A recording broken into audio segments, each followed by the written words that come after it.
Welcome back to Overtime here on WOTM. For the second straight week, we will have our friend, export sports historian, Mark Everett Kelly, back in the house with us. And Mark, it's good to have you back here. We talked a lot of SEC football last time. We also talked about your foundation. We'll do a little bit of the same here, and also rank some Iron Bowls. I know you have some strong thoughts on that. First off, let's talk about Alabama. They have an interesting situation here. Alabama head coach Nick Saban will not be on the sidelines for this game. Steve Sarkisian will be on the sidelines. What were some of your initial thoughts when you heard all this? Well, I mean, Sarkisian, you look at how they've just evolved as an offense. I mean, obviously it really took off when Lane Kiffin got there, but he's kind of taken the offense and perfected it. You look at in 27 of the last 35 games, they have over 500 yards. You look at that there's 50 plays that they've scored from scrimmage on 30 yards or longer since 2018. Another thing is they've scored 35 or more points now in 18 straight games. Right. So there's a lot that the offense has evolved to that it wasn't. So it's hard to see that Alabama, I mean, every time I watch Alabama this year, you see wide receivers roaming wide open. It's like they're running in the fields. Right. So I expect the same things to continue. Mac Jones has really come of age this year. He's got great wide receivers. They got a great running game. There's a reason why they're averaging almost over 200 yards difference than their opponent every game, and that's got a lot to do with Sarkisian. I think so too, and I think that they won't miss a beat. And I think the only thing logistically that might be a little different is calling fourth downs and some of the things that head coaches do, managing the clock and timeouts and whatnot.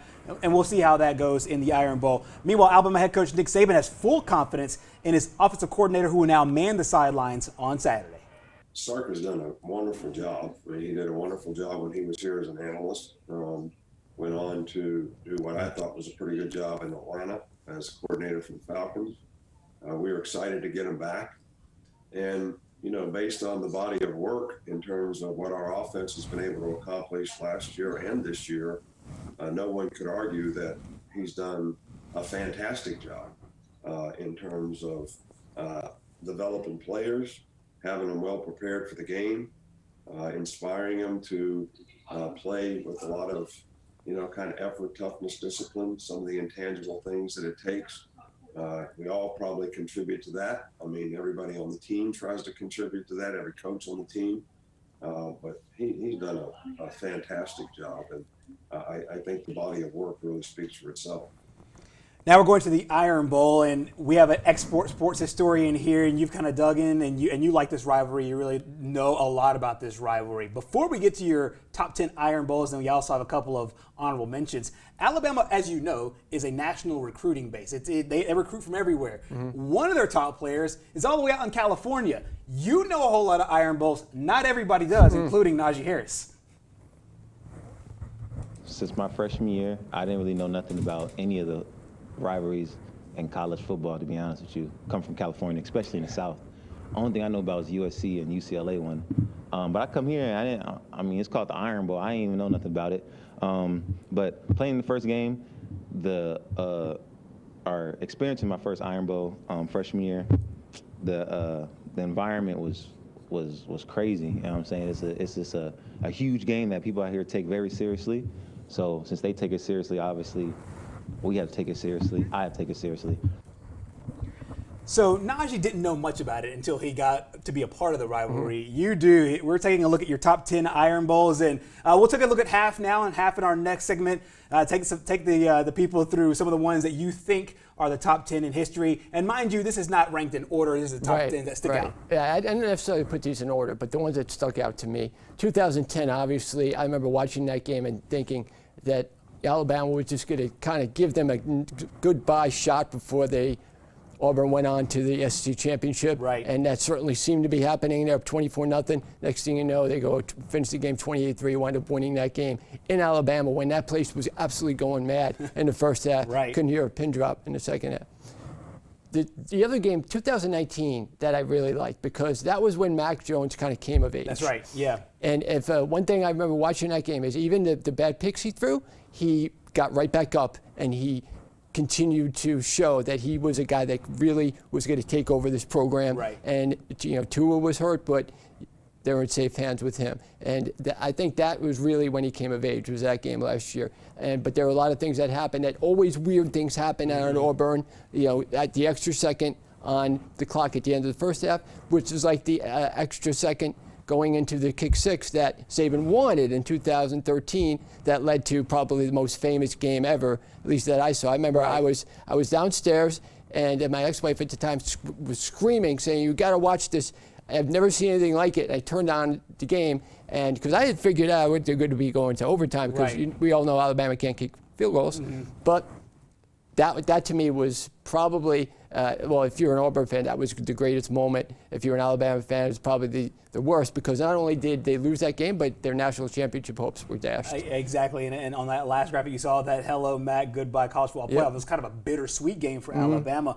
Also, take no offense to this, but some of the older school guys and ladies out there will love the Bama punt one from 1972, and then a decade later, Bo going over the top. And that was kind of like you talked about the introduction to Mac. We got the introduction to Bo in that game as well. And then a couple years later, when Bo was stopped on fourth down to give Alabama the win. So Bo was involved pretty heavily, and we know how much that Alabama wanted him to go there, because he's from here, and then he wound up going to Auburn, and he basically, put his mark all over that program.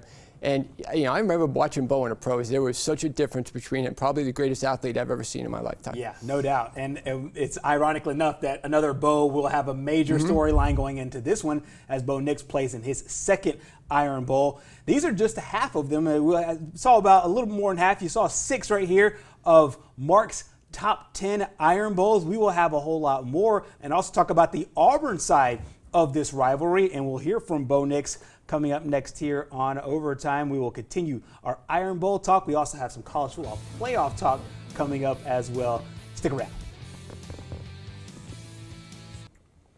Welcome back to Overtime here on WOTM. We are rejoined by Mark Everett Kelly and our good friend, our sports historian.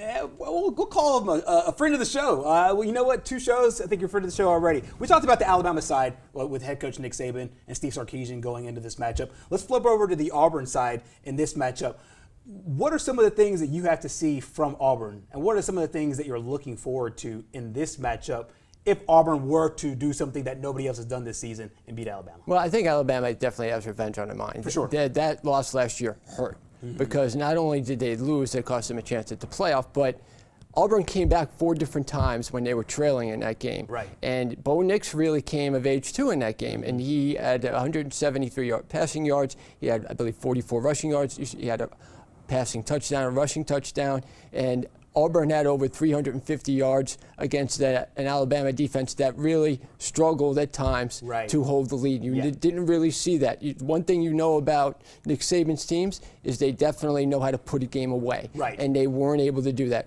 You can tell early on when in this matchup when things are going to go bad for Alabama. There's just a weird whatever you want to call it, of how the game's going, and I agree. And you knew it from the beginning of that game last year. And I mean that was a tough pill to swallow, because I still think Alabama could have made some noise in the college football playoff, and losing that game really, that was the final blow. You talk about making noise. That leads me to my next point. How much of it is maybe an advantage to Auburn not playing in front of a full crowd with a whole lot of noise and a full band and kind of all the hype that comes with a normal, typical Iron Bowl?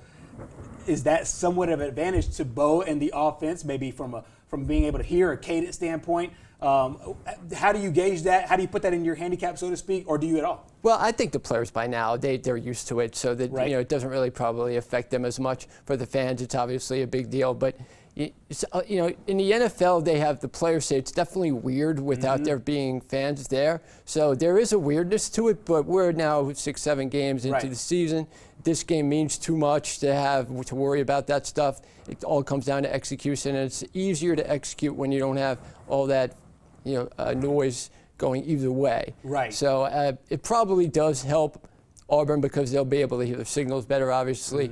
And Bo Nix is a kind of quarterback that would give Alabama problems. You saw last week a little bit in the beginning of the game. Right. Terry Wilson, they struggle with that a little bit. and then they absolutely shut them down. They made the adjustments they had to. Bo Nix is a little bit better than Wilson, so he's going to give them a little more problems. But I still expect Alabama to have a revenge game like they did, as we're going to see in our next group of games, how they took care of that in the other revenge game they had. No doubt. We talked earlier about Najee Harris and some of the people that come from out of state not knowing much about this Iron Bowl rivalry and what it takes to win these games, and actually what it means to the fabric of the football community. There is a person on Auburn's sideline who does know. You alluded to him earlier, Mark. His name is Bo Nix, obviously son of a Auburn quarterback himself. So he's used to these games, used to the magic of them. And so he laid out some of his favorite games. Fear of the thumb when we beat them 6 or 8 times. 2010 when we overcame a huge deficit late in the game. That's probably one of the most monumental ones just because of how much impact it had on the entire season and winning a national championship. 13 was kind of the same way. It took us to the SEC championship. 17 we won the West. And then last year when nobody thought we could do it, it's just some great games. Like I said before, it's a great rivalry. It's fun to be a part of. It's fun to be a fan in the stands. It's fun to be a player on the field. It's fun at home watching it on the TV. So really, wherever you are, whatever you're doing, it's a game you must watch, and we're really looking forward to it. All right, so Mark, he laid out some of his favorite Iron Bowls, and we're continuing on with your list here, looking at 7, 8, and 9 on your screen. Talking about Bo Nix, and then you have the other Bo Jackson, once again making an appearance on your list of top 10 bowls with the Wrong Way Bowl game a couple of years later after Bo Over the Top. 2009, obviously Alabama led to their going to and winning the national championship that year. 2014, that's the revenge game, the highest scoring game in this rivalry, 55-44. Right. Where Alabama wanted to really state their claim on we're the better team, and you're not going to get us again, because that not only did they lose that game with the kick six, but like I said, it was McCarron's last game, right? And it robbed them of playing for the national championship. No doubt. And you also mentioned the drive, and that was kind of, I would think that the Nick Saban one that kind of imprinted his legacy on the state. Yep, I think because they had played well up until that point. Obviously, turned the whole program around. Right. But until you win a national championship, and until you cross into that Bear Bryant territory, it's just. It's really not what matters. Exactly, and you're starting to see. I think there's a theme with some of yours that there's stakes attached to it. I mean, if you win the Iron Bowl, it kind of cements a lot of what you see throughout the rest of your season. I think that's a big component there. And you have your 10th one there, and then we'll also talk about some of the honorable mentions, so to speak. Yep. Well, 64, that was Suge Jordan named that the Iron Bowl because that was the first nationally televised game that Joe Namath played quarterback.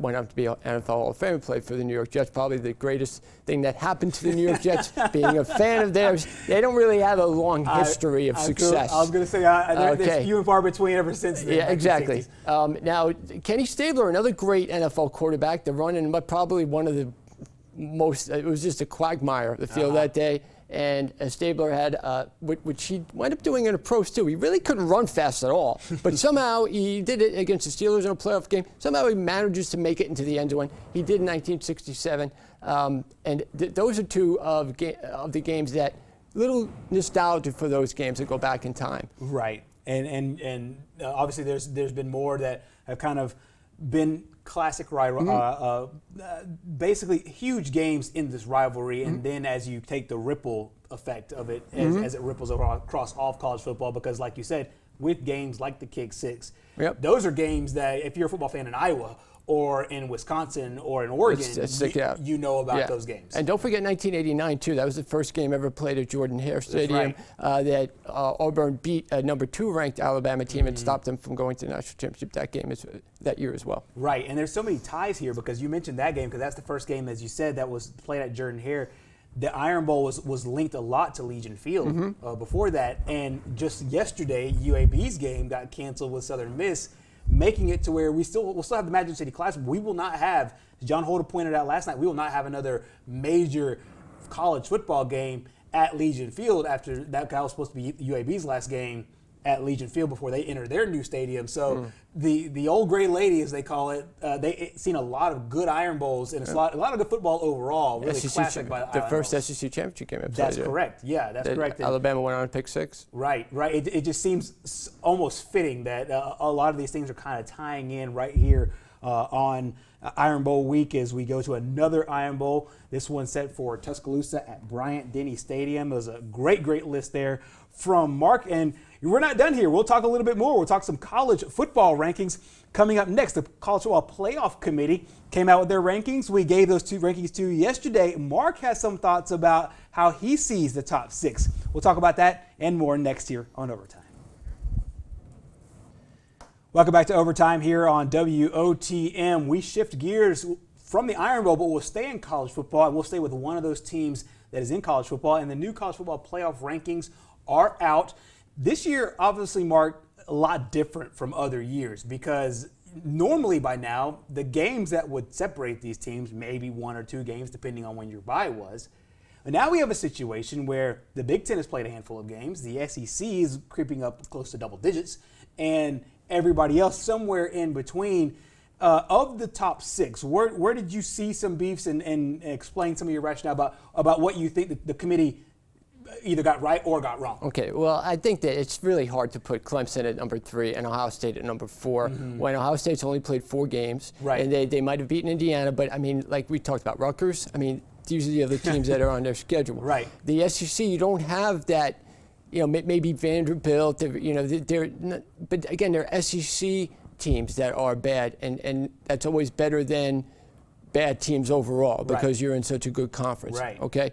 And I think that Clemson lost. Right now, the first standings that came out, they should not have been ahead of Florida. They should not have been ahead of Texas A&M because you had Texas A&M beating a top 5 team in Florida, and you had Florida beating a top 5 team in Georgia. Right. And Alabama's beaten 2 top 5 teams. Obviously, they're going to be number 1, but that just goes to show you how good the conference is. You could have 3 teams at the end of the year with 1 loss, and that to me is because it's a great conference where you have your very good teams, then you have your mediocre teams, where Georgia's turning out to be a mediocre team this year. Right. You know, but they're still very good, would probably be, you know, you tell me Georgia couldn't win the ACC or couldn't win a division in there or the Big Ten. So I think there's a lot of difference between seeing Ohio State with only 4 games played at number 4. I don't think they deserve that yet. Right. So they shouldn't be there on the first standings that come out. Yeah. I believe that Texas A&M and Florida should have gotten more respect for what they've accomplished so far this season. Okay, and I'll ask you about the teams outside of the Power 5. Obviously, you had BYU, who's undefeated, but playing a weaker schedule at 14, and Cincinnati inside of the top 10 at number 7. Where, not necessarily you have to put them in a ranking, but where do you think some of those teams outside of the Power 5 should be ranked? Should they be getting any kind of consideration within the top 4? Well, Cincinnati maybe, but again, they're 65th in as far as strength of schedule. That's right, so that's what really does them in. Same thing with BYU. That's what does them in. So they're not really playing any teams in the top 25 or. It's not just beating a top 25 team, right? Because you know Clemson has had you know they do have a top 25 win against Miami, okay? But Miami, you know, they're in the top 10. I wouldn't consider them as strong as a Georgia or even if you go to the Big Ten, like even as in Indiana, okay? But I think that you have to consider the fact that when you're dealing with these other schools in Cincinnati and BYU, their conference isn't strong enough to get them back into contention. So they're really, even if they go undefeated, like Coastal Carolina, even if they go undefeated, they are where they are. The strength of schedule isn't going to get any better. And, you know, I don't think that they really have any shot unless we see a massive fall off. Unless Ohio State loses, Clemson loses again, you know, Notre Dame loses, Alabama loses. I just don't see that happening. Yeah, I think a lot of dominoes have to fall, and I'm right there with you on that. However, if they expand the playoff, which they still might do, they would deserve a spot. One of them would deserve a spot. And I would give that to Cincinnati over anybody else. Yeah, I think the same thing as well. If it were to stay at 4, do you see a scenario, a logistic scenario of where maybe a Texas A&M or a Florida is able to get in? Well, I think that we were talking about this before. The SEC came out with a press release at the beginning of the week saying that they want each team to have 10 games played. That's going to be really hard with COVID. So what they're going to do now, I think, is they're going to have certain teams reach 10 games, that they're going to make it a priority. For Texas A&M, it's going to be a priority for them to get 10 games. That might mean they play opposite the SEC championship game, which isn't ideal, but it's better. It gives them a better resume if they're 9-1 compared to 8-1. And I think Alabama too. You want them to get to 10 games. Where I was telling you earlier that Vanderbilt's game this weekend was canceled, and they're playing Missouri this weekend. They were scheduled to play Missouri on December 12th. They're now free on December 12th, and that makes them able to schedule a game with Alabama because there's only one of two teams that Alabama could have played without playing somebody twice. Because they're not going to play LSU because they're playing Florida on December 12th. So you figure it's either South Carolina, who they're right on pace to play 10 games, so you don't want them playing 11 games, or Vanderbilt. And because those are the only two teams they didn't play in the SEC that they played 10 games this year. No doubt, no doubt. And I think number one is great stuff, but also two, I think that there are so many different scenarios. I think that's what makes this year more interesting. There's so many different scenarios, and I can see that four being lined up in a lot of different ways, even though it's the same teams in a lot of different ways, depending on how the committee sees the way that these teams play as they move forward in their leagues. And they talk about it every year. We want to give some clout to the smaller schools, whatever. But it's hard to. It's really hard to when you're only dealing with 4 slots. Right, exactly. Well, coming up next here on Overtime, what we will do is we will talk some college football picks. We'll go to the SEC. We'll see if Mark likes any upsets. We have a lot of huge lines this week. We'll see about that. We'll also talk about some of the great work he's doing outside of the world of sports. That and more next here on Overtime. Closing up shop here on Overtime, we're back with Mark Everett Kelly, our sports historian and our sports expert here. We talked earlier about the Iron Bowls. We also talked about the college football playoffs, the rankings. But now let's go into SEC picks, and we'll have some picks against the Vegas number for entertainment purposes only. And I want to see if you see any upsets this week. I know that we didn't talk necessarily about the Auburn game in a win-loss scenario. I know you talked about ways in which Auburn can be successful in the game, but as you take a look at the week as a whole for these games on Saturday, do you see any big wins here? Do you see any big upsets in the SEC here on this Saturday slate? Kentucky and Florida. Florida they are on a mission. They're just as powerful offensively as Alabama. They can put up great numbers. Trask and Jones are very similar. So I don't think there's any chance for Kentucky to win. Vanderbilt, Missouri, kind of who cares. But I would probably say Missouri to win that game. Auburn, Alabama. I don't think Alabama's going to win by the point spread, which is 24 and a half. Yeah. That would be asking a lot, although they're so annoyed that they lost last year, they might do it. I wouldn't bet on it, being that Auburn's played very well lately and they've been able to run the ball. And one thing that Alabama was susceptible to early in their season was running the ball, even though he's gotten a lot better defensively over the last 4 games. Yeah, and I think so too. And the Ole Miss Mississippi State game is an interesting one. The Egg Bowl this year, the first time head coaches between Mike Leach and Lane Kiffin. Point spread aside, what do you think about this matchup going in this week? You would have thought after week 1 that this was going to be probably almost 2,000 yards. Right. Okay? And then Mississippi State, I don't know what happened to them, but they just forgot how to pass the ball and forgot how to not throw interceptions. So, and they got shut out by Alabama, and I thought they were going to give Alabama problems with the way they played against LSU. So, but Ole Miss, they have just been so fun to watch. I mean, they're probably the most entertaining team to watch in college football this year. So I think they're going to have some fun in that game, being that it's also at home. LSU and Texas A&M. Texas A&M has got to continue to win. And LSU could probably say, you know what? What else are we going to play for this year? Probably half the guys are out for COVID, but I think that if Texas A&M could lose, look, they weren't above losing. They weren't consistent. That's what their problem was every other year. They've been extremely consistent this year, and they're getting better. As just the last game they played against South Carolina, they absolutely blew them out. So they're getting better as the season goes on, but they haven't played for a while now. Exactly. Georgia, South Carolina, that used to be the first game of the year. Right. Either at Athens or at Columbia. Now it's, the game after Thanksgiving. Georgia is, if the playoffs get extended, they have a case because they've had such a tough schedule, the toughest schedule in the nation. And South Carolina, they're just playing out the string. now that Muschamp is gone. And the interesting thing is, will they get a coach that will rival like Spurrier or Lou Holtz, who finally seem to turn that program into something national, and now they kind of gotten away from that. Yeah, and I think that they're both an interesting spot mentally because both teams did have such high hopes. South Carolina's obviously fallen off, and Georgia, as you said, they're disappointed by their standards after those 2 losses. Yep. Well, Mark, obviously you are big in this world of sports, but we talked about this last week. You also have some passions that are near and dear to your heart. For those that weren't with us last week, for these last couple of minutes on the show, tell people, number 1, where they can find you, and 2, some of the good work you're doing. Yeah, you can find me at ckmagicsports.com. That's my website. I write for Worldwide Sports Radio. I also do segments on Monday for them. They run a whole bunch of shows. Errol Marks runs the program over there. It's located on Long Island, but it's worldwide because it's on the internet. My being a cancer survivor, that's really the biggest thing that I do, because there's so many people dealing with the side effects of cancer treatment that I deal with, which is why I can't consistently work every day. And this is kind of a way how I support myself. People can go to my website and they could click on either help support Mark for Patreon or GoFundMe, and you'll see all the work I've done. I've written over 500 articles, 200 podcasts, and then you have my book, which is My Scars That Tell a Story, which is about my battle in beating cancer.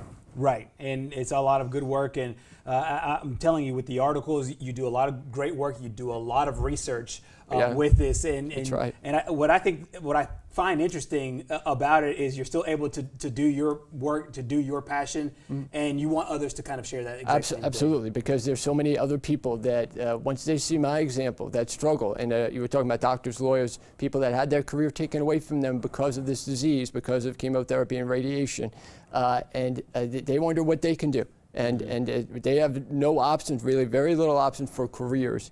And the more successful I am, the better of a witness I can be to the fact that your life isn't over when you're dealing with this. There are things you can do, even if you're struggling against some things. I battle with Crohn's disease. I battle with lymphedema. There's, my life isn't easy on a day-to-day basis, but nobody feels sorry for it. You got to answer the bell every day. No doubt. Great work you're doing, Mark Everett Kelly. Check him out at ckmagicsports.com. You can also see the articles on the website listed on your screen. Thank you so much for joining us once again. And of course, we want to wish you and your family a very, very happy Thanksgiving. And we continue to look out and care for all of those that we are surrounded by. I know 2020 has been a hard year for just about everybody. And this year and this holiday season will be very, very different. Try to enjoy it with your family as much as possible. We will see you next week after the holidays. Remember, 5 p.m. right here, Friday night at 7 o'clock.